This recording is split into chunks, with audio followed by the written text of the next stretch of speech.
ಸಂಬಂಧಪಟ್ಟಂತೆ ಬೇಸರ ಹೊರಹಾಕಿದರು. ಅವರ ಸಾಮಾಜಿಕ ಜಾಲತಾಣದ ಮೂಲಕವಾಗಿ ಪ್ರತ್ಯಕ್ಷರಾಗಿದ್ದರು. ಅತ್ಯಂತ ಭಾವುಕ ಹಾಗೂ ಮಹತ್ವದ ಸಂದೇಶಗಳನ್ನು ಕೊಟ್ಟಿದ್ದಾರೆ. ಗಲಭೆ ವೇಳೆ ಕೆಲವು ವಿದ್ಯಾರ್ಥಿಗಳು ಹೆಣ್ಣು ಮಕ್ಕಳು ತಮ್ಮ ವಿರುದ್ಧ ಮತ್ತು ಸ್ವರ್ಗವಾಸಿ ತಾಯಿ ವಿರುದ್ಧ ಮನಬಂದಂತೆ ಮಾತನಾಡಿದ್ದಾರೆ ಅಂತ ಹೇಳಿದ್ದಾರೆ.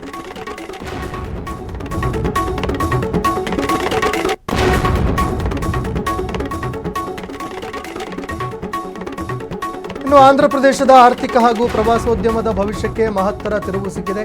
ಪ್ರಧಾನಿ ನರೇಂದ್ರ ಮೋದಿ ಅವರು ವಿಜಯನಗರಂ ಜಿಲ್ಲೆ ಭೋಗಾಪುರಂನಲ್ಲಿ ಅತ್ಯಾಧುನಿಕ ಅಲ್ಲೂರಿ ಸೀತಾರಾಮರಾಜು ಅಂತಾರಾಷ್ಟ್ರೀಯ ವಿಮಾನ ನಿಲ್ದಾಣಕ್ಕೆ ಅದ್ದೂರಿಯಾಗಿ ಚಾಲನೆ ಕೊಟ್ಟರು. ಇದರ ಜೊತೆಗೆ ಆಂಧ್ರದಾದ್ಯಂತ ಒಟ್ಟು 17,900 ಕೋಟಿ ರೂಪಾಯಿಗೂ ಅಧಿಕ ವೆಚ್ಚದ ನಾನಾ ಅಭಿವೃದ್ಧಿ ಯೋಜನೆಗಳಿಗೆ ಪ್ರಧಾನಿ ಶಂಕುಸ್ಥಾಪನೆ ಲೋಕಾರ್ಪಣೆ ನೆರವೇರಿಸಿದ್ದಾರೆ.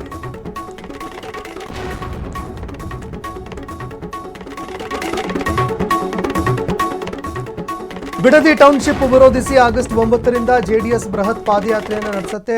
ದೋಸ್ತಿಗಳ ಪಕ್ಷ ದೂರವಿಟ್ಟು ಜೆಡಿಎಸ್ ಪಾದಯಾತ್ರೆಗೆ ತೀರ್ಮಾನ ಮಾಡಿದೆ. ಮಾಜಿ ಪ್ರಧಾನಿ ದೇವೇಗೌಡರ ಪತ್ನಿ ಚೆನ್ನಮ್ಮ ನಿಧನದಿಂದ ಮುಂದೂಡಿಕೆಯಾಗಿದ್ದ ಜೆಡಿಎಸ್ ಪಾದಯಾತ್ರೆಗೆ ಯುವ ಘಟಕ ಅಧ್ಯಕ್ಷ ನಿಖಿಲ್ ಕುಮಾರಸ್ವಾಮಿ ಹೊಸ ದಿನಾಂಕ ಘೋಷಣೆ ಮಾಡಿದ್ದಾರೆ.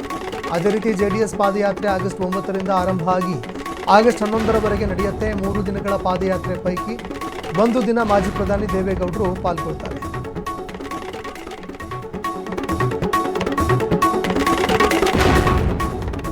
ರಾಜ್ಯದ ಸಿಎಂ ಆದ ಬಳಿಕ ಮೈಸೂರಿನ ಚಾಮುಂಡಿ ಬೆಟ್ಟಕ್ಕೆ ಸಿಎಂ ಡಿಕೆ ಶಿವಕುಮಾರ್ ಭೇಟಿ ಕೊಟ್ಟರು.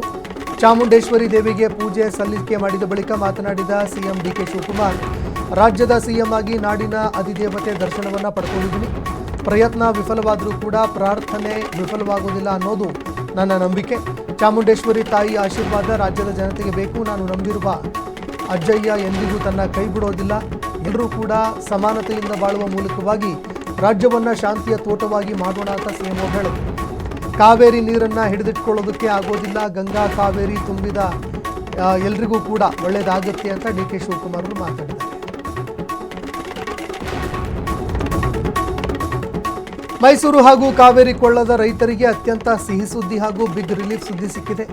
ಎಚ್.ಡಿ. ಕೋಟೆ ತಾಲೂಕಿನ ಬೀಚನಹಳ್ಳಿ ಇರುವಂತಹ ಪ್ರಸಿದ್ಧ ಕಬಿನಿ ಜಲಾಶಯ ಭರ್ತಿಯಾಗುವ ಅಂಚಿಗೆ ಬಂದು ತಲುಪಿದೆ.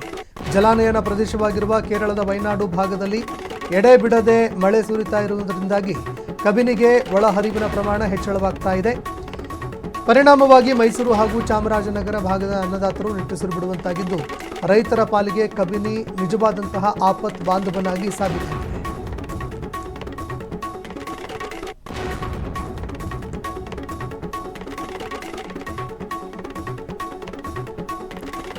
ಕಲಬುರಗಿ ಹಾಗೂ ವಿಜಯಪುರ ಜಿಲ್ಲೆಗಳ ರೈತರು ಮತ್ತು ಸಾರ್ವಜನಿಕರಿಗೆ ಬಿಗ್ ರಿಲೀಫ್ ಸಿಕ್ಕಿದೆ. ಬೇಸಿಗೆ ಹಾಗೂ ಮಳೆಯ ಅಭಾವದಿಂದಾಗಿ ಬಹುತೇಕ ಒಣಗಿ ಹೋಗಿದ್ದ ಭೀಮಾ ನದಿಗೆ ಇದೀಗ ಜೀವ ಕಳೆ ಬಂದಿದೆ. ನೆರೆ ರಾಜ್ಯ ಮಹಾರಾಷ್ಟ್ರದ ಉಜ್ಜಯಿನಿ ಹಾಗೂ ವೀರ್ ಜಲಾಶಯದಿಂದ ಅಧಿಕ ನೀರನ್ನು ಭೀಮಾ ನದಿಗೆ ಹರಿಸಲಾಗ್ತಾ ಇದೆ. ಪರಿಣಾಮವಾಗಿ ಅಫ್ಜಲ್ಪುರ ಹಾಗೂ ಜೀವರ್ಗಿ ಭಾಗದಲ್ಲಿ ಹರಿಯೋ ಭೀಮಾ ನದಿ ಮೈದುಂಬಿ ಹರಿತಾ ಇದ್ದು, ಅಫ್ಜಲ್ಪುರ ತಾಲೂಕಿನ ಸೊನ್ನ ಬ್ಯಾರೇಜ್ನಿಂದಲೂ 4,000 ಕ್ಯೂಸೆಕ್ ನೀರನ್ನು ನದಿಗೆ ಹರಿಬಿಡಲಾಗ್ತಾ ಇದೆ.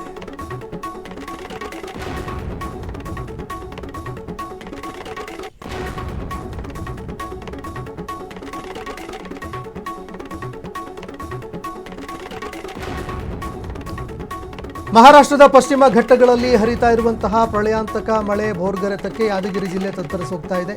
ಕೃಷ್ಣಾ ಹಾಗೂ ಭೀಮಾ ನದಿಗಳಿಗೆ ಅಪಾರ ಪ್ರಮಾಣದ ನೀರು ಹರಿದು ಬರ್ತಾ ಇದ್ದು, 2 ನದಿಗಳು ಅಪಾಯ ಮಟ್ಟವನ್ನು ಮೀರಿ ಹರಿತಾ ಇದೆ. ಯಾದಗಿರಿ ಜಿಲ್ಲೆ ಹುಣಸಗಿ ತಾಲೂಕಿನ ನಾರಾಯಣಪುರ ಬಸವಸಾಗರ ಡ್ಯಾಂನಿಂದ ಕೃಷ್ಣಾ ನದಿಗೆ ಬರೋಬ್ಬರಿ 1,11,064 ಕ್ಯೂಸೆಕ್ ಹಾಗೂ ಭೀಮಾ ನದಿಗೆ 60,000 ಕ್ಯೂಸೆಕ್ ನೀರನ್ನು ಬಿಡುಗಡೆ ಮಾಡಲಾಗಿದೆ. ನೀರಿನ ಮಟ್ಟ ಕ್ಷಣ ಕ್ಷಣಕ್ಕೂ ಏರಿಕೆಯಾಗ್ತಾ ಇದ್ದು, ನದಿ ಪಾತ್ರದ ಜನರಲ್ಲಿ ತೀವ್ರ ಆತಂಕ ಆವರಿಸಿಕೊಂಡಿದೆ.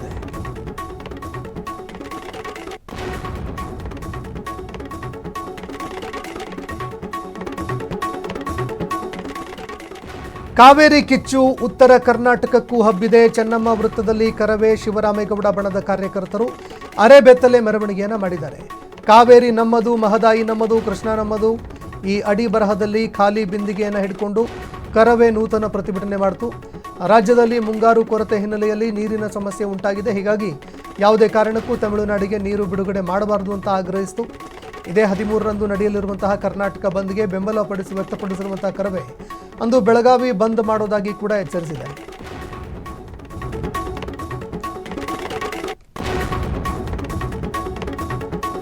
ತಮಿಳುನಾಡಿಗೆ ಕಾವೇರಿ ನೀರು ಹರಿಸದಂತೆ ಬೆಳಗಾವಿ ಅಥಣಿಯಲ್ಲಿ ಕರವೇ ಕಾರ್ಯಕರ್ತರು ಪ್ರತಿಭಟನೆ ಮಾಡಿದರು.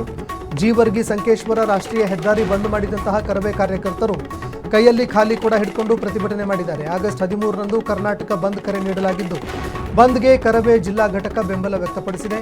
ಯಾವುದೇ ಕಾರಣಕ್ಕೂ ಕಾವೇರಿ ನೀರು ತಮಿಳುನಾಡಿಗೆ ಬಿಡದಂತೆ ಪ್ರತಿಭಟನಾಕಾರರು ಎಚ್ಚರಿಕೆ ಕೊಟ್ಟಿದ್ದಾರೆ.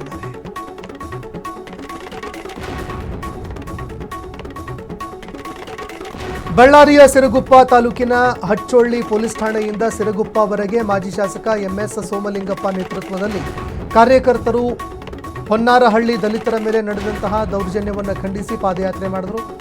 ಪಾದಯಾತ್ರೆಗೆ ಚಾಲನೆ ನೀಡಿ ಮಾತನಾಡಿದಂತಹ ಶಾಸಕ ಎಂಎಸ್ ಸೋಮಲಿಂಗಪ್ಪ, ಸಿರಗುಪ್ಪ ತಾಲೂಕಿನ ಹೊನ್ನಾರಹಳ್ಳಿ ಗ್ರಾಮದಲ್ಲಿ ದಲಿತ ಸಮಾಜದ ಮಹಿಳೆಯರು ಮತ್ತು ಪುರುಷರ ಮೇಲೆ ದೌರ್ಜನ್ಯ ಮಾಡಿ ಸುಳ್ಳು ಕೇಸನ್ನು ದಾಖಲಿಸಿ ಅಕ್ರಮವಾಗಿ ಜಮೀನು ವಶಪಡಿಸಿಕೊಂಡ ಶ್ರೀನಿವಾಸ ರಾವ್, ನಾಗೇಶ್ವರ ರಾವ್ ಎಂಬ ವ್ಯಕ್ತಿಗಳ ವಿರುದ್ಧ ಸೂಕ್ತ ಕ್ರಮ ಕೈಗೊಳ್ಳಬೇಕು.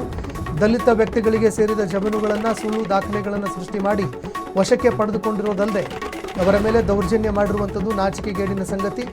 ದಲಿತರ ಮೇಲೆ ದಾಖಲಿಸಿರುವಂತಹ ಸುಳ್ಳು ಪ್ರಕರಣವನ್ನು ಹಿಂಪಡೆದುಕೊಳ್ಳೋದಕ್ಕೆ ಕ್ರಮ ಕೈಗೊಳ್ಳಬೇಕು ಅಂತ ಒತ್ತಾಯ ಮಾಡಿದ್ದಾರೆ.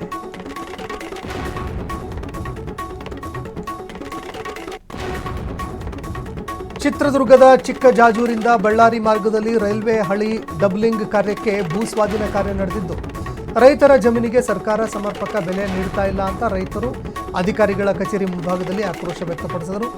ರೈತರ ಜಮೀನು ಸ್ವಾಧೀನಪಡಿಸಿಕೊಳ್ಳೋದಕ್ಕೆ ಯೋಜನೆ ನಡೆದಿದ್ದು, ಈಗಾಗಲೇ ಅಸಮರ್ಪಕ ಬೆಲೆ ನಿರ್ಧಾರ ಮಾಡಲಾಗಿದೆ ಅಂತ ರೈತರು ಆರೋಪ ಮಾಡಿ ಜಿಲ್ಲಾಧಿಕಾರಿಗಳಿಗೆ ಮನವಿ ಸಲ್ಲಿಕೆ ಮಾಡಿದ್ದಾರೆ. ಪ್ರತಿ ಎಕರೆಗೆ 50 ಲಕ್ಷವರೆಗೆ ಜಮೀನು ಬೆಲೆ ಬಾಳ್ತಾ ಇದ್ದು, ಸರ್ಕಾರ 4 ಲಕ್ಷ ಹಣ ಕೊಟ್ಟು ನಿಗದಿ ಮಾಡ್ತಾ ಇದೆ. ಜಮೀನಿಗೆ ಅಡಿಕೆಯ ಬೆಳೆ ಬಂದಿದ್ದು ಜಮೀನು ಬೆಲೆ ಬಾಳುವಂಥದ್ದು. ಹಾಗಾಗಿ ಸರ್ಕಾರ ರೈತರ ಜಮೀನಿಗೆ ಹೆಚ್ಚಿನ ದರ ನಿಗದಿ ಮಾಡಬೇಕು ಅಂತ ರೈತರು ಆಗ್ರಹಿಸಿದ್ದಾರೆ. ತಮಿಳುನಾಡಿಗೆ ಕಾವೇರಿ ನೀರು ಬಿಡುಗಡೆ ಮಾಡದೇ ಇರುವುದನ್ನು ವಿರೋಧಿಸಿ ರಾಜ್ಯಾದ್ಯಂತ ಕಾವೇರಿ ಚಳವಳಿ ತೀವ್ರ ಸ್ವರೂಪ ಪಡ್ಕೊಂಡಿದೆ. ನೆಲಮಂಗಲ ನಗರದಲ್ಲಿ ಕರ್ನಾಟಕ ರಕ್ಷಣಾ ವೇದಿಕೆ ನಾಯಕರು, ಕಾರ್ಯಕರ್ತರು ಸರ್ಕಾರದ ಧೋರಣೆ ವಿರುದ್ಧ ಭಾರೀ ಪ್ರತಿಭಟನೆ ಮಾಡಿದ್ದಾರೆ. ಖಾಲಿ ಬಿಂದಿಗೆಗಳನ್ನು ಹಿಡ್ಕೊಂಡು ತಲೆ ಮೇಲೆ ಕಲ್ಲುಗಳನ್ನು ಹೊತ್ತು ವಿನೂತನ ಶೈಲಿಯಲ್ಲಿ ಬೀದಿಗಿಳಿದ ಕರವೇ ಪಡೆ ತಮಿಳುನಾಡು ಸರ್ಕಾರ ಹಾಗೂ ರಾಜ್ಯ ಸರ್ಕಾರದ ವಿರುದ್ಧ ಕ್ರಾಂತಿಕಾರಿ ಘೋಷಣೆಗಳನ್ನು ಕೂಗಿ ಆಕ್ರೋಶ ಹೊರಹಾಕಿದ್ದಾರೆ. ರಾಜ್ಯದಿಂದ ತಮಿಳುನಾಡಿಗೆ ಕಾವೇರಿ ನೀರು ಹರಿಸುತ್ತಿರುವುದನ್ನು ಖಂಡಿಸಿ ಗಡಿ ಜಿಲ್ಲೆ ಚಾಮರಾಜನಗರದಲ್ಲಿ ಕಾವೇರಿ ಕಿಚ್ಚು ದಿನದಿಂದ ದಿನಕ್ಕೆ ತೀವ್ರ ಸ್ವರೂಪ ಪಡೆದುಕೊಳ್ತಾ ಇದೆ. ಜಿಲ್ಲಾ ರೈತ ಹಿತರಕ್ಷಣಾ ಒಕ್ಕೂಟ ಸಮಿತಿ ಹಾಗೂ ಯುವ ಕರ್ನಾಟಕ ವೇದಿಕೆ ಕಾರ್ಯಕರ್ತರು ಬೀದಿಗಿಳಿದು ಸಾಲು ಸಾಲು ಪ್ರತಿಭಟನೆಗಳನ್ನು ಮಾಡ್ತಾ ಇದ್ದಾರೆ. ನಗರದ ಪ್ರಮುಖ ಭುವನೇಶ್ವರಿ ವೃತ್ತದಲ್ಲಿ ಕನ್ನಡಿಗರು ಹಾಗೂ ರೈತರು ಬೃಹತ್ ಹೆದ್ದಾರಿ ತಡೆ ನಡೆಸಿ ಸರ್ಕಾರ ಹಾಗೂ ನೆರೆ ರಾಜ್ಯ ತಮಿಳುನಾಡು ಸರ್ಕಾರದ ವಿರುದ್ಧ ಕೂಡ ಆಕ್ರೋಶದ ಮಹಾಪೂರ ಹರಿಸಿದ್ದಾರೆ. ವಾಣಿಜ್ಯ ನಗರಿ ಹುಬ್ಬಳ್ಳಿಯಲ್ಲಿ ಬಿಜೆಪಿ ಹಾಗೂ ಕಾಂಗ್ರೆಸ್ ನಡುವಿನ ರಾಜಕೀಯ ಸಮರ ತೀವ್ರ ಸ್ವರೂಪ ಪಡ್ಕೊಂಡಿದೆ. ಸಂಸತ್ತಿನಲ್ಲಿ ಬಿಲ್ಕಿಸ್ ಬಾನು ಪ್ರಕರಣವನ್ನು ಪ್ರಸ್ತಾಪಿಸಿ ಕೇಂದ್ರ ಸಚಿವ ಪ್ರಹ್ಲಾದ್ ಜೋಶಿ ಅವರ ವಿರುದ್ಧ ವಾಗ್ದಾಳಿ ನಡೆಸಿದ ಕಾಂಗ್ರೆಸ್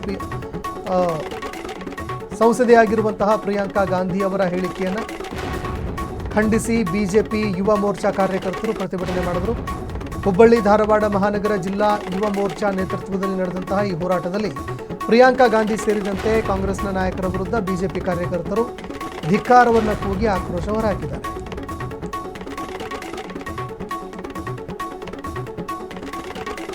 ಕಲಬುರಗಿ ಜಿಲ್ಲೆ ಮೊರಾರ್ಜಿ ದೇಸಾಯಿ ವಸತಿ ಶಾಲೆಯಲ್ಲಿ ಕಳಪೆ ಆಹಾರ ಸೇವಿಸಿ ಸಾಲು ಸಾಲು ವಿದ್ಯಾರ್ಥಿಗಳು ಅಸ್ವಸ್ಥಗೊಂಡ ಹಿನ್ನೆಲೆ ವಿದ್ಯಾರ್ಥಿ ಸಂಘಟನೆಗಳು ಕ್ರಾಂತಿಕಾರಿ ಸಮರವನ್ನು ಸಾರಿದವೆ. ಎಐಡಿಎಸ್ಒ ನೇತೃತ್ವದಲ್ಲಿ ನೂರಾರು ಕಾರ್ಯಕರ್ತರು ಹಾಗೂ ವಿದ್ಯಾರ್ಥಿಗಳು ಕಲಬುರಗಿ ಜಿಲ್ಲಾಧಿಕಾರಿ ಕಚೇರಿ ಮುಂಭಾಗದಲ್ಲಿ ಬೃಹತ್ ಪ್ರತಿಭಟನೆ ಮಾಡಿದರು. ವಿದ್ಯಾರ್ಥಿಗಳ ಜೀವದ ಜೊತೆ ಆಟವಾಡ್ತಾ ಇರುವಂತಹ ವಸತಿ ಶಾಲೆಯ ಅಧಿಕಾರಿಗಳು ಸರ್ಕಾರದ ಕಳಪೆ ನಿರ್ವಹಣೆ ವಿರುದ್ಧ ಎಐಡಿಎಸ್ಒ ರೊಚ್ಚಿಗೆದ್ದು ಧಿಕ್ಕಾರ ಕೂಗಿತು.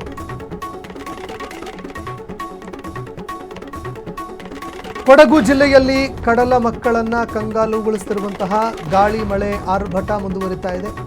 ಮಡಿಕೇರಿ ನಗರದ ಸುಬ್ರಹ್ಮಣ್ಯ ನಗರದ ಸ್ಫಟಿಕಾ ಲೇಔಟ್ನಲ್ಲಿ ಭಾರೀ ಪ್ರಮಾಣದಲ್ಲಿ ಮಳೆಯಾಗಿದೆ. ಮಳೆ ರಭಸಕ್ಕೆ ಮನೆ ಮುಂಭಾಗದಲ್ಲಿದ್ದಂತಹ ತಡೆಗೋಡೆ ಧರಾಶಾಹಿಯಾಗಿದೆ. ಬಿದ್ದಪ್ಪ ಎಂಬವರಿಗೆ ಸೇರಿದಂತಹ ನಿರ್ಮಾಣ ಹಂತದ ಮನೆಯ ಪಕ್ಕದಲ್ಲಿ ಇದ್ದ ಈ ತಡೆಗೋಡೆ ಕುಸಿದು ಬಿದ್ದು ಪಕ್ಕದ ಮನೆಯವರಿಗೂ ಭಾರೀ ಹಾನಿಯಾಗುವ ಭೀತಿ ಎದುರಾಗಿದೆ. ಉತ್ತರ ಕರ್ನಾಟಕದ ಬಹುನಿರೀಕ್ಷಿತ ಕುಡಚಿ ಬಾಗಲಕೋಟೆ ರೈಲು ಮಾರ್ಗದ ಕಾಮಗಾರಿ ಮಂದಗತಿಯಲ್ಲಿ ಸಾಗ್ತಾ ಇರುವುದನ್ನು ಖಂಡಿಸಿ ಬೆಳಗಾವಿ ಜಿಲ್ಲೆ ರಾಯಬಾಗ ತಾಲೂಕಿನ ಕುಡಚಿ ರೈಲ್ವೆ ನಿಲ್ದಾಣದಲ್ಲಿ ಭಾರೀ ಪ್ರತಿಭಟನೆ ನಡೆಯಿತು. ರೈಲ್ವೆ ಹೋರಾಟ ಸಮಿತಿ ಅಧ್ಯಕ್ಷ ಕುತುಬುದ್ದೀನ್ ಕಾಜಿ ಅವರ ನೇತೃತ್ವದಲ್ಲಿ ನೈಋತ್ಯ ರೈಲ್ವೆ ಮಹಾಪ್ರಬಂಧಕರಾಗಿರುವ ಪಿ ಅನಂತ್ ಅವರನ್ನ ಭೇಟಿಯಾದ ನಿಯೋಗ ವಿಳಂಬ ಧೋರಣೆಯನ್ನು ಖಂಡಿಸಿ ಮನವಿ ಪತ್ರ ಸಲ್ಲಿಕೆ ಮಾಡಿದರು. ಈಗಾಗಲೇ ಪೂರ್ಣಗೊಂಡಿರೋ ಬಾಗಲಕೋಟೆಯಿಂದ ಲೋಕಾಪುರದವರೆಗಿನ ಮಾರ್ಗದಲ್ಲಿ ತಕ್ಷಣ ಪ್ಯಾಸೆಂಜರ್ ರೈಲು ಸೇವೆ ಆರಂಭ ಮಾಡಬೇಕು ಅಂತ ರೈಲ್ವೆ ಹೋರಾಟಗಾರರು ಸರ್ಕಾರಕ್ಕೆ ಒತ್ತಾಯ ಮಾಡಿದ್ದಾರೆ.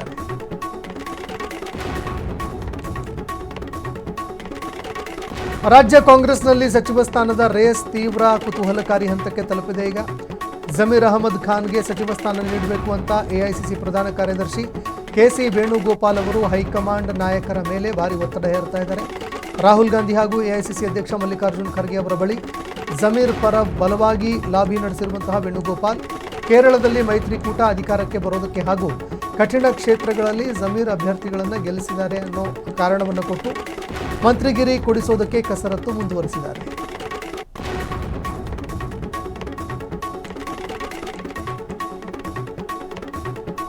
ರಾಜ್ಯ ರಾಜಕೀಯದಲ್ಲಿ ಮತ್ತೊಂದು ಪ್ರಮುಖ ಬೆಳವಣಿಗೆ ಆಗಿದೆ.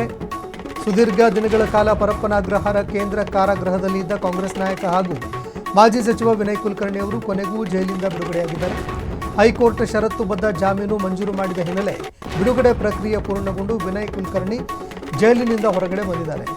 ಜೈಲಿನ ಹೊರಭಾಗದಲ್ಲಿ ನೆರೆದಿದ್ದ ನೂರಾರು ಅಭಿಮಾನಿಗಳು ಅವರಿಗೆ ಹೂವಿನ ಹಾರ ಹಾಕಿ ಅದ್ದೂರಿ ಸ್ವಾಗತ ಕೋರಿದ್ದಾರೆ.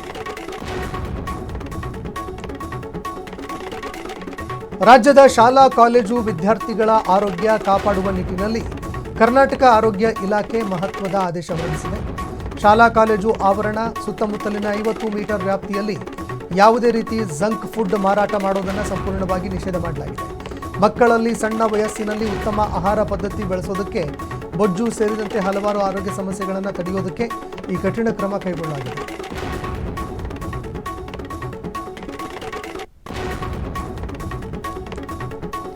ಬೆಂಗಳೂರಿನ ಕಸದ ಗೋಳಿಗೆ ಕೊನೆಗೂ ಮುಕ್ತಿ ನೀಡೋದಕ್ಕೆ ಲೋಕಾಯುಕ್ತರು ಖಡಕ್ ಅಖಾಡಕ್ಕಿಳಿದಿದ್ದಾರೆ. ತೆರಿಗೆದಾರರ ಹಣವನ್ನು ಪೋಲು ಮಾಡ್ತಾ ಇದ್ದಂತಹ ಜಿಬಿ ಅಧಿಕಾರಿಗಳು ಗುತ್ತಿಗೆದಾರರಿಗೆ ಬೆಂಡೆತ್ತಿರುವಂತಹ ಲೋಕಾಯುಕ್ತರು ಸ್ವಾತಂತ್ರ್ಯ ದಿನಾಚರಣೆ ಅಂದರೆ ಆಗಸ್ಟ್ 15ರ ಒಳಗಾಗಿ ಇಡೀ ಬೆಂಗಳೂರು ನಗರ ಕ್ಲೀನ್ ಆಗಬೇಕು ಅಂತ ಡೆಡ್ಲೈನ್ ಕೊಟ್ಟಿದ್ದಾರೆ. ವಿಚಾರಣೆ ವೇಳೆ ಸಬೂಬು ಹೇಳಿದ ಅಧಿಕಾರಿಗಳಿಗೆ ಫುಲ್ ಡ್ರಿಲ್ ಮಾಡಲಾಗಿದ್ದು ಗಲ್ಲಿಗಳು ಸ್ವಚ್ಛವಾಗದಿದ್ದರೆ ಅಧಿಕಾರಿಗಳನ್ನು ನೇರವಾಗಿ ಅಮಾನತು ಮಾಡುವುದಾಗಿ ವಾರ್ನಿಂಗ್ ಕೊಟ್ಟಿದ್ದಾರೆ.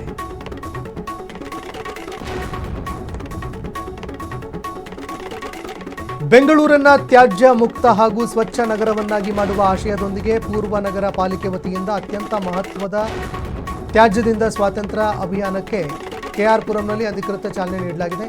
ಕೆಆರ್ ಪುರಂ ವ್ಯಾಪ್ತಿಯ ಹಳೆ ಮದ್ರಾಸ್ ರಸ್ತೆಯಲ್ಲಿರುವಂತಹ ಐಟಿಐ ಆವರಣದಲ್ಲಿ ಈ ವಿಶೇಷ ಕಾರ್ಯಕ್ರಮ ಹಮ್ಮಿಕೊಳ್ಳಲಾಗಿದ್ದು ನಗರದ ಪಾಲಿಕೆ ಹಿರಿಯ ಅಧಿಕಾರಿಗಳು ಭಾಗವಹಿಸಿ ತ್ಯಾಜ್ಯ ಮುಕ್ತ ಅಭಿಯಾನದ ಜಾಗೃತಿಗೆ ಕರೆ ಕೊಟ್ಟಿದ್ದಾರೆ.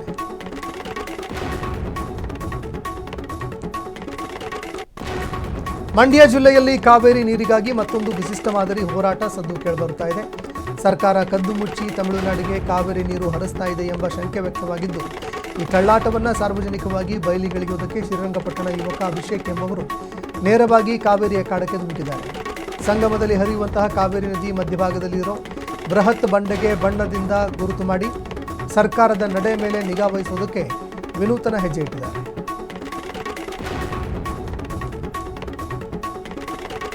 ಚಿಕ್ಕಬಳ್ಳಾಪುರ ಜಿಲ್ಲೆ ಚಿಂತಾಮಣಿ ನಗರದಲ್ಲಿ ಗೂಂಡಾಗಿರಿ ಮಾದರಿಯ ಘಟನೆಯೊಂದು ಬೆಳಕಿಗೆ ಬಂದಿದೆ. ಸರ್ಕಾರದ ಸರ್ಕಾರಿ ಪಾರ್ಕ್ ಒತ್ತುವರಿಯನ್ನು ತೆರವುಗೊಳಿಸೋದಕ್ಕೆ ಪೌರಾಯುಕ್ತ ಜಿಎನ್ ಚಲಪತಿ ಅವರು ಹೋಗಿದ್ರು. ಅವರ ವಿರುದ್ಧ ನಗರಸಭೆ ಮಾಜಿ ಸದಸ್ಯ ಸಲೀಂ ಅಲಿಯಾಸ್ ಅಲ್ಲು ದೌರ್ಜನ್ಯ ಎಸಗಿದ್ದಾನೆ. ಸಾರ್ವಜನಿಕರ ಬಳಕೆಗೆ ಮೀಸಲಾಗಿದ್ದ ಪಾರ್ಕ್ ಜಾಗವನ್ನು ಕಬ್ಜಾ ಮಾಡಿ ಕಾರ್ ಶೆಡ್ ಹಾಗೂ ಕುರಿ ಸಾಗಾಣಿಕೆ ಶೆಡ್ ನಿರ್ಮಾಣ ಮಾಡಿಕೊಂಡಿದ್ದನ್ನು ಸಲೀಂ ಮಾಡಿಕೊಂಡಿದ್ದಂತೆ ಒತ್ತುವರಿ ತೆರವುಗೊಳಿಸೋದಕ್ಕೆ ಬಂದ ಅಧಿಕಾರಿಗಳಿಗೆ ಇನ್ನು ಎಷ್ಟು ದಿನ ಇರ್ತೀಯಾ ಅಂತ ಬೆದರಿಕೆ ಹಾಕಿ ಕಾಂಗ್ರೆಸ್ ಏಜೆಂಟ್ ಅಂತ ನಿಂದಿಸಿರುವ ಘಟನೆ ನಡೆದಿದೆ.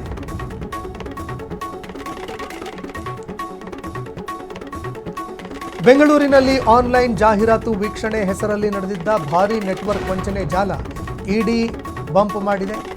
ಬೆಂಗಳೂರಿನ ಮಾಗಡಿ ರಸ್ತೆ ವ್ಯಾಪ್ತಿಯಲ್ಲಿದ್ದಂತಹ ಜಾ ಲೈಫ್ ಸ್ಟೈಲ್ ಹಾಗೂ ಅವರ ನಿರ್ದೇಶಕರ ವಿರುದ್ಧ ತನಿಖೆ ಚುರುಕುಗೊಳಿಸಿರುವ ಇಡಿ ಅಧಿಕಾರಿಗಳು ಬರೋಬ್ಬರಿ 3.7 ಕೋಟಿ ರೂಪಾಯಿ ಮೌಲ್ಯದ ಆಸ್ತಿಯನ್ನು ಜಪ್ತಿ ಮಾಡಿದ್ದಾರೆ. ಡಿಜಿಟಲ್ ಮಾರ್ಕೆಟಿಂಗ್ ಹೆಸರಿನಲ್ಲಿ ವಾಟ್ಸಪ್ ಹಾಗೂ ಫೇಸ್ಬುಕ್ ಮೂಲಕವಾಗಿ ಜನರನ್ನು ಸಂಪರ್ಕಿಸಿ ಕೋಟ್ಯಂತರ ರೂಪಾಯಿ ಲೂಟಿ ಮಾಡಿದ್ದ ತನಿಖೆ ವೇಳೆ ಸಾಬೀತಾಗಿದೆ.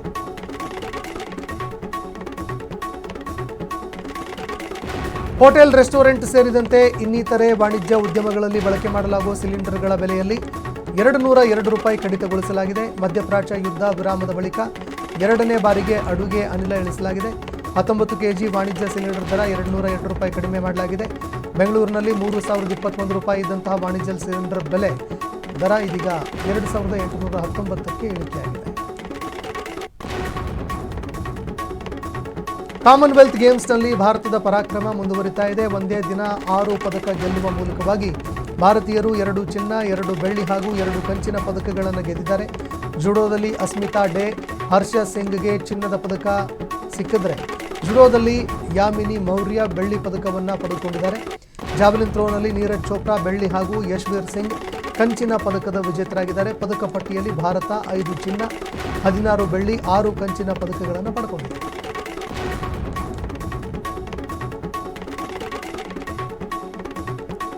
ನ್ಯಾಯಾಂಗ ಕ್ಷೇತ್ರದಲ್ಲಿ ಇಂದು ಸುವರ್ಣ ಅಕ್ಷರಗಳಲ್ಲಿ ಬರೆದಿಡುವಂತಹ ಅದ್ಭುತ ಮತ್ತು ಐತಿಹಾಸಿಕ ದಿನ. ಧಾರವಾಡ ಹೈಕೋರ್ಟ್ ಪೀಠದಲ್ಲಿ ಸಂಪೂರ್ಣವಾಗಿ ಮಹಿಳಾ ನ್ಯಾಯಾಧೀಶರು ಕೋರ್ಟ್ ಕಲಾಪಗಳನ್ನು ಮುನ್ನಡೆಸಿದರು. ಬರೋಬ್ಬರಿ 10 ಜನ ಮಹಿಳಾ ನ್ಯಾಯಮೂರ್ತಿಗಳು ಒಂದೇ ದಿನ ಹೈಕೋರ್ಟ್ನ ವಿವಿಧ ಪೀಠಗಳನ್ನು ಅಲಂಕರಿಸಿ ಕಲಾಪ ನಡೆಸಿರುವುದು ವಿಶೇಷ. ಮಹಿಳಾ ಸಮಾನತೆ ಮತ್ತು ಸಬಲೀಕರಣಕ್ಕೆ ಸಾಕ್ಷಿಯಾಗಿ ಹೈಕೋರ್ಟ್ ಈ ವಿನೂತನ ಹಾಗೂ ಹೆಮ್ಮೆಯ ಪ್ರಯತ್ನವನ್ನು ಕೈಗೊಂಡಿದೆ.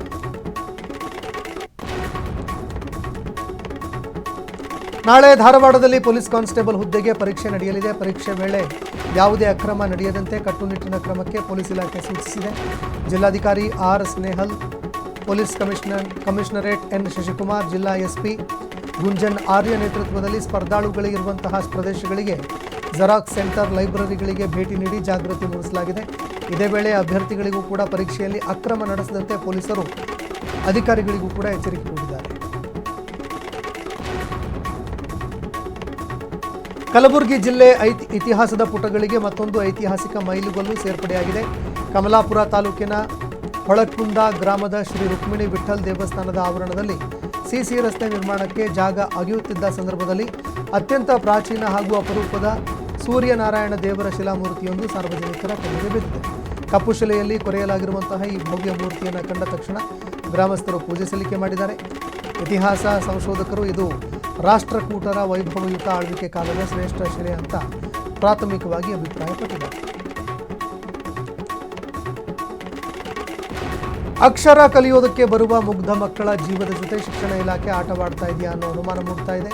ಹಾವೇರಿ ತಾಲೂಕಿನ ನೆಲೋಗಲ್ ಗ್ರಾಮದ ಸರ್ಕಾರಿ ಹಿರಿಯ ಪ್ರಾಥಮಿಕ ಶಾಲೆ ಕಟ್ಟಡ ಸಂಪೂರ್ಣವಾಗಿ ಶಿಥಿಲಾವಸ್ಥೆಗೆ ತಲುಪಿದ್ದು, ಹೆದರುತ್ತಲೇ ಮಕ್ಕಳು ಪಾಠ ಕೇಳುವಂತಹ ಸನ್ನಿವೇಶ ನಿರ್ಮಾಣ ಆಗಿದೆ. 1951ರಲ್ಲಿ ಆರಂಭವಾಗಿ ಶತಮಾನದ ಹೊಸ್ತಿಲಲ್ಲಿ ಇರುವಂತಹ ಈ ಶಾಲೆಯಲ್ಲಿ ಬರೋಬ್ಬರಿ 174 ವಿದ್ಯಾರ್ಥಿಗಳು ವ್ಯಾಸಂಗ ಮಾಡ್ತಾ ಇದ್ದಾರೆ. ಆದರೆ ಮೂಲಸೌಕರ್ಯಗಳ ಕೊರತೆ ಹಾಗೂ ಕುಸಿಯುವ ಹಂತದಲ್ಲಿರುವ ಕೊಠಡಿಗಳು ವಿದ್ಯಾರ್ಥಿಗಳು ಹಾಗೂ ಶಿಕ್ಷಕರ ನಿದ್ರೆಗೆಡಿಸಿವೆ.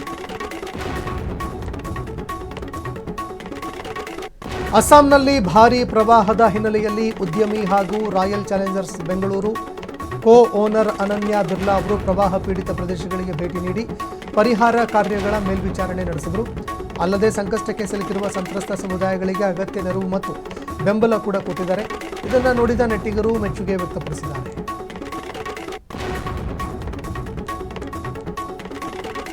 ದುಷ್ಟಶಕ್ತಿ ನಿವಾರಿಸುವುದಾಗಿ ಹೇಳಿ ಮಹಿಳೆಯೊಬ್ಬರಿಗೆ 2.5 ಕೋಟಿ ವಂಚಿಸಿ ಎಸ್ಕೇಪ್ ಆಗಿರುವ ವಂಚಕರ ವಿರುದ್ಧ ಬೆಂಗಳೂರಿನಲ್ಲಿ ಸಿಸಿಬಿ ಎಫ್ಐಆರ್ ದಾಖಲು ಮಾಡಿದೆ. ಮಹಿಳೆಯ ಪುತ್ರ ಬೈಕ್ ಅಪಘಾತದಲ್ಲಿ ಗಾಯಗೊಂಡು ದುಷ್ಟಶಕ್ತಿಗಳೇ ಕಾರಣವಾಗಿತ್ತು. ಆದರೆ ಅದರ ನಿವಾರಣೆಗೆ 8 ಲಕ್ಷ ಖರ್ಚು ಮಾಡಿ ಪೂಜೆ ಮಾಡಿಸಿದ್ರೆ ಅದು ನಿವಾರಣೆ ಆಗುತ್ತೆ ಅಂತ ನಕಲಿ ಬಾಬಾ ಅಫ್ಸರ್ ಪಾಷಾ, ಮಧ್ಯವರ್ತಿ ಶಂಕರ್ ಭರತ್ ಎಂಬವರು ಮಹಿಳೆಯನ್ನು ನಂಬಿಸಿದ್ರು. ಮಹಿಳೆ ತಮ್ಮ ಮನೆ ಮಾರಿ 8 ಲಕ್ಷ ವೆಚ್ಚ ಮಾಡಿ ಪೂಜೆ ಮಾಡಿಸಿದ್ರು. ಈ ವೇಳೆ ಆಕೆಯಲ್ಲಿ ಇದ್ದಂತಹ ಹಣದ ಮೇಲೆ ಕಣ್ಣಿಟ್ಟಿದ್ದ ವಂಚಕರು ತಮಗೆ RBIನಿಂದ 500 ಕೋಟಿ ಬರಬೇಕಾಗಿತ್ತು. ಅದಕ್ಕಾಗಿ 2.5 ಕೋಟಿ ನೀಡಿದರೆ ತಾವು 10 ಕೋಟಿ ಹಣ ಕೊಡೋದಾಗಿ ಆಮಿಷ ಒಡ್ಡಿದ್ರು. ವಂಚಕರು ಹೇಳದಂತೆ ಮಹಿಳೆ ಇದೀಗ ಬಲೆಗೆ ಬಿದ್ದಿದ್ದಾರೆ.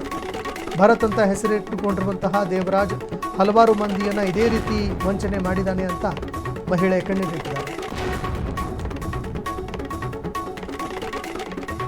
ಬೆಂಗಳೂರಿನಲ್ಲಿ ಜಸ್ಟ್ ಮನೆ ಮುಂದೆ ವಾಹನ ನಿಲ್ಲಿಸಿದ್ದಕ್ಕೆ ರೋಡ್ ರೇಜ್ ಹಾಗೂ ಗೂಂಡಾಗಿರಿ ಮಟ್ಟ ಮಿತಿ ಮೀರ್ತಾ ಇದೆ. ನಿನ್ನೆ ಸಂಜೆ ಬೊಮ್ಮನಹಳ್ಳಿ ಪೊಲೀಸ್ ಠಾಣೆ ವ್ಯಾಪ್ತಿಯಲ್ಲಿ ಅಮಾನವೀಯ ಘಟನೆ ನಡೆದಿದೆ. ಮನೆ ಎದುರು ವಾಸವಿದ್ದಂತಹ ಗೂಡ್ಸ್ ವಾಹನದ ಚಾಲಕರು ಕೆಲ ಹೊತ್ತು ತನ್ನ ವಾಹನವನ್ನು ಮನೆ ಮುಂದೆ ನಿಲ್ಲಿಸಿದ್ದ ಅನ್ನೋ ಸಣ್ಣ ವಿಚಾರಕ್ಕೆ ಮೂರ್ನಾಲ್ಕು ಜನರ ಗುಂಪನ್ನು ಕರೆಸಿ ಸಿನಿಮಾ ಸ್ಟೈಲ್ನಲ್ಲಿ ಭೀಕರವಾಗಿ ಹಲ್ಲೆ ನಡೆಸಿ ಬೆದರಿಕೆ ಹಾಕಲಾಗಿದೆ. ಈ ಪೂರ್ತಿ ಹಳ್ಳಿಯ ಒಂದು ಸಿಸಿಟಿವಿ ದೃಶ್ಯಾವಳಿಗಳು ಲಭ್ಯ ಆಗಿದ್ದಾವೆ. ಸಾರ್ವಜನಿಕರನ್ನ ಇದು ಬೆಚ್ಚಿ ಬೀಳಿಸ್ತಾ ಇದೆ. ಮನೆಯೊಂದರ ಸ್ನಾನಗೃಹದಲ್ಲಿ 7 ಅಡಿ ಉದ್ದದ ಮೊಸಳೆ ಪತ್ತೆಯಾಗಿರುವ ಘಟನೆ ಗುಜರಾತ್ನ ಆನಂದ ಜಿಲ್ಲೆಯಲ್ಲಿ ನಡೆದಿದೆ. ಪ್ರವಾಹದಲ್ಲಿ ಕೊಚ್ಚಿಕೊಂಡು ಬಂದಂತಹ ಮೊಸಳೆ ಬಾಲಾಬಾಯಿ ಚೌಹಾಣ್ ಎಂಬವರ ಮನೆಯ ಬಾತ್ರೂಮ್ಗೆ ಪ್ರವೇಶ ಮಾಡಿತ್ತು. ಕೂಡಲೇ ಸ್ಥಳಕ್ಕೆ ತಲುಪಿದಂತಹ ರಕ್ಷಣಾ ತಂಡ ಅದನ್ನು ರಕ್ಷಣೆ ಮಾಡಿದೆ.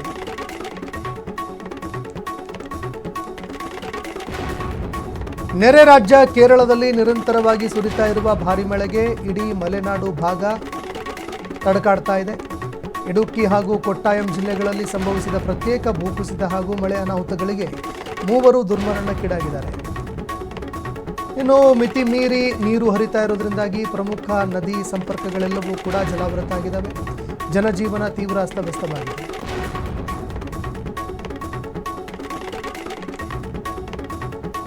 ಚನ್ನಗಿರಿ ತಾಲೂಕಿನ ಬೆಳಲಗೆರೆ ಗ್ರಾಮದಲ್ಲಿ ಸಮಾಜ ತಲೆತಗ್ಗಿಸುವಂತಹ ಒಂದು ಘಟನೆ ಸಂಭವಿಸಿದ್ದು, ಗ್ರಾಮದ ಅಜ್ಜಿ ಹಬ್ಬದ ಆಚರಣೆ ಮುಗಿಸಿ ಬೀರಲಿಂಗೇಶ್ವರ ದೇವಸ್ಥಾನ ಪ್ರವೇಶ ಮಾಡಿದ್ದಾರೆ ಅನ್ನೋ ಕ್ಷುಲ್ಲಕ ಕಾರಣಕ್ಕೆ 3 ದಲಿತ ಯುವಕರ ಮೇಲೆ 20 ಜನರ ಗುಂಪು ಭೀಕರವಾಗಿ ಹಲ್ಲೆ ನಡೆಸಿರುವಂತಹ ಅಮಾನವೀಯ ಘಟನೆ ನಡೆದಿದೆ. ವಿಷಯ ತಿಳಿತಾ ಇದ್ದಂತೆ ತಕ್ಷಣ ಕಾರ್ಯಪ್ರವೃತ್ತರಾದಂತಹ ಜಿಲ್ಲಾಡಳಿತ ಹಾಗೂ ಪೊಲೀಸ್ ಇಲಾಖೆ ಹಿರಿಯ ಅಧಿಕಾರಿಗಳು ಗ್ರಾಮಕ್ಕೆ ದೌಡಾಯಿಸಿದ್ದು, ಸ್ವತಃ ತಮಗಿದ್ದ ಅಧಿಕಾರ ಸಮ್ಮುಖದಲ್ಲೇ ದಲಿತರನ್ನ ದೇವಸ್ಥಾನದ ಒಳಗೆ ಕರೆದೊಯ್ಯುವ ಮೂಲಕ ತಕ್ಕ ಉತ್ತರ ಕೊಟ್ಟಿದ್ದಾರೆ.